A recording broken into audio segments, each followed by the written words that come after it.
Dans le songe, le refrain d'une chanson que j'ai composée ne cesse de revenir comme une boucle obstinée. C'est une tournure un peu étrange, semblable à ces expressions absurdes où l'on dit que la douleur fait mal, mais pourtant c'est bien cela.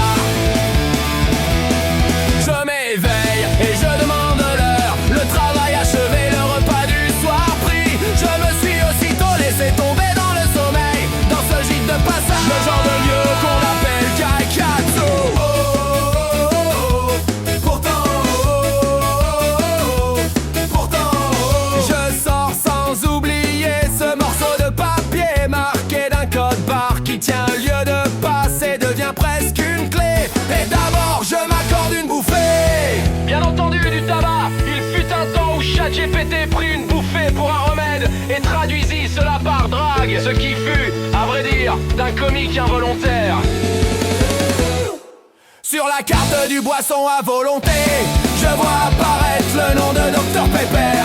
Les mots abstraits ou les aura tirés au hasard portent en eux une propriété singulière. Celui qui les entend s'y projette lui-même, puis décide si la sentence fut juste ou vaine. On ne saurait nier la confiance que l'on reçoit d'autrui est semblable à un miroir.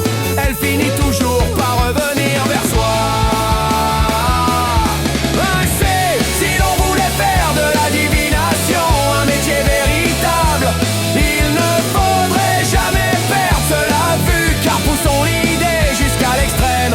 Il est des gens qui vous haïront, même lorsque vous avez vu juste. Et puis, je ne le recommande guère, mais il existe une manière de donner à voir les forces invisibles. Une part de spectacle, de mise en scène est difficile à exclure, et pourtant c'est là un piège. L'on risque d'inverser l'essentiel et l'accessoire, de perdre la voix